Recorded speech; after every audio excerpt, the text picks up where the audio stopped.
গত বছরের ফেব্রুয়ারি মাসে বাংলাদেশ বিমান বাহিনী 12টি এমআরসি এর জন্য টেন্ডার ছাড়ে। Viewer welcome back to another video. Viewer बहुत ही जबरदस्त और बहुत ही ज्यादा इंपॉर्टेंट किस्म की वीडियो बांग्लादेश की एयरफोर्स के रिलेटेड हम आप लोगों के लिए लाए। वीवर बांग्लादेश जो है वो मल्टी रोल फाइटर जेट कब बाय करेगा, एमआरसीए बांग्लादेश का प्रोग्राम में कब मल्टी रोल फाइटर जेट को ऐड किया जाएगा। तो वीवर वीडियो बहुत ही ज्यादा इंटरेस्टिंग और अमेजिंग होने वाली है। अभी तक आप लोगों ने हमारे चैनल को सब्सक्राइब नहीं किया हुआ तो जल्दी से हमारे चैनल को सब्सक्राइब कर लीजिएगा। तो without wasting the time video को स्टार्ट करते हैं।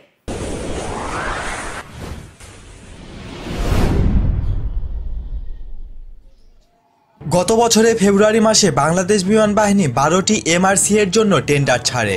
ডিজিডিপি এর টেন্ডার অনুযায়ী এমআরসি গুলোতে কমপক্ষে 8টি hard point maritime strike capability সহ কিছু সুনির্দিষ্ট শর্ত দেওয়া হয়। উক্ত টেন্ডারে অংশ নেওয়া রাশিয়ান SU-30 কে ডিজিডিপি প্রাথমিকভাবে পছন্দ করে, তবে রাশিয়া আমাদের কিছু দুর্বলতার সুযোগ নিয়ে ডিজিডিপি এর নিকট SU-30 এর চড়া দাম হাঁকিয়ে বসে, যা বিএএফ এবং ডিজিডিপির নিকট গ্রহণযোগ্য হয়নি। আপনারা এখন প্রায় সকলেই জানেন যে রাশিয়া তাদের MiG-35 বিমানের মেইনটেন্যান্স, ওভারহোলিং এবং আরও কিছু স্পেয়ার পার্টস বাংলাদেশে বানানোর অফার করেছে।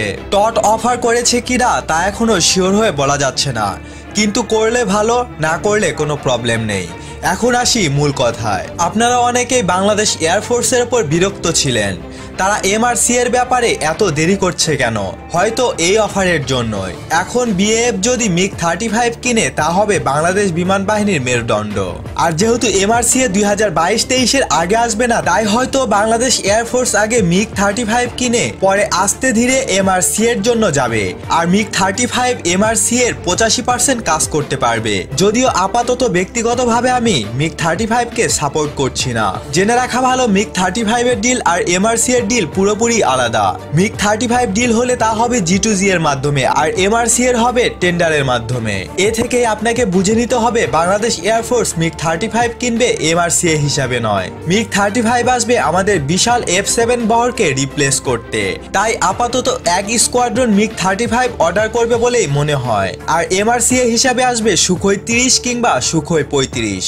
কিন্তু সমস্যা হলো আমাদের দেশের লোকজন দেরি সহ্য করতে পারেন না, তাই তারা বাংলাদেশ এয়ারফোর্সকে যথারীতি ধুয়ে দিচ্ছেন, অথচ বাস্তবতা বোঝার চেষ্টা করছেন না। সম্প্রতি বিমান বাহিনী প্রধানও তার ঢাকা টু যশোর সফরে cost effective next fighter jet কেনার কথা উল্লেখ করেছেন।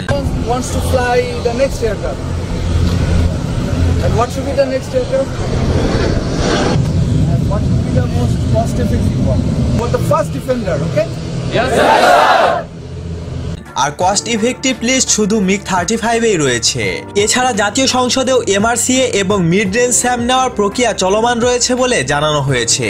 যদি সেকেন্ড হ্যান্ড এমআরসিএ ক্রয় করা হয় তবে সেটা আজই সম্ভব অবশ্য, যেহেতু রাশিয়ার অনেক এয়ারক্রাফট রয়েছে এবং সেগুলো রিফ্রাবলিশমেন্ট করে ডেলিভারি দেওয়া বিশাল কোনো কিছু নয়। 2015 সালে এমআরসিএ চেয়ে করা ডিল 2018 সালে সম্পন্ন করেছে ভিয়েতনাম। তারা $1 বিলিয়ন খরচ করে 12টি SU-35 ক্রয় করেছে। সেই হিসাবে আমাদের ডিল সাইন হতে 2020 এবং এয়ারক্রাফট হাতে পেতে অন্তত 2022 সাল লেগে যাবে। যদি রাশিয়ান এমআরসিএ কোনো কারণে আসা বিলম্বিত হতো তবে আমরা ওয়েস্টার্ন প্ল্যাটফর্মও আশা করতে পারি। এবার আসুন এমআরসি এর কিছু বাস্তবতা নিয়ে আলোচনা করি। আমাদের চাহিদা মতো এমআরসিএ অনেক দেশই আমাদের দিতে পারবে, তবে সেগুলো ফুল প্যাকেজ সম্পন্ন নয়। অর্থাৎ এমআরসিএ তারা দিতে পারলেও সেসব ওয়েপন প্যাকেজ তারা দিতে সক্ষম নন। ব্যতিক্রম কেবল রাশিয়া আর আমেরিকা। এই দুটি দেশের ক্ষমতা আছে ফুল প্যাকেজ ওয়েপন্স এমআরসিএ বিক্রি করার ক্যাপাসিটি। আর বাংলাদেশের মূল দুর্বলতাই এই ক্ষেত্রে, কারণ যে কোনো ইউরোপীয় এমআরসিএ কিনতে গেলেই আমেরিকান ওয়েপন প্যাকেজ লাগে। আর আমেরিকার বর্তমান অস্ত্র আইন অনুযায়ী কেবল ক্ষুদ্রাস্ত্র ব্যতীত অন্যান্য হ্যাভি ওয়েপন প্যাকেজ কেনা বাংলাদেশের জন্য অত্যন্ত কঠিন। আর এমআরসিএ তো আরো কঠিন হবে। তাই বাংলাদেশের পক্ষে বর্তমান যেমন আমেরিকান এমআরসিএ কেনা সম্ভব হচ্ছে না, তেমনি ইউরোপীয় কোনো এমআরসিএ কিনে আমেরিকান ওয়েপন ব্যবহার করতে হবে বলে সেটাও সম্ভব হচ্ছে না। মার্কিং অস্ত্র আইনে আমাদের অস্ত্র কিনতে কি কি বাধা রয়েছে তা এক নজরে জেনে নেই। মার্কিং অস্ত্র আইন অনুযায়ী ক্ষুদ্রাস্ত্র ছাড়া অন্য যে কোনো অস্ত্র কিনতে গেলে সেসব দেশকে অবশ্যই ন্যাটোভুক্ত দেশ হতে হবে। অথবা আমেরিকার সাথে সেসব দেশের সামরিক চুক্তি থাকতো। সামরিক চুক্তির বেড়াজালের বাহিরে হয়তো বাদ রয়ে গেছে। বাংলাদেশ হলো তাদের মধ্যে অন্যতম যারা বৈদেশিক হস্তক্ষেপকে ডিনাই করে।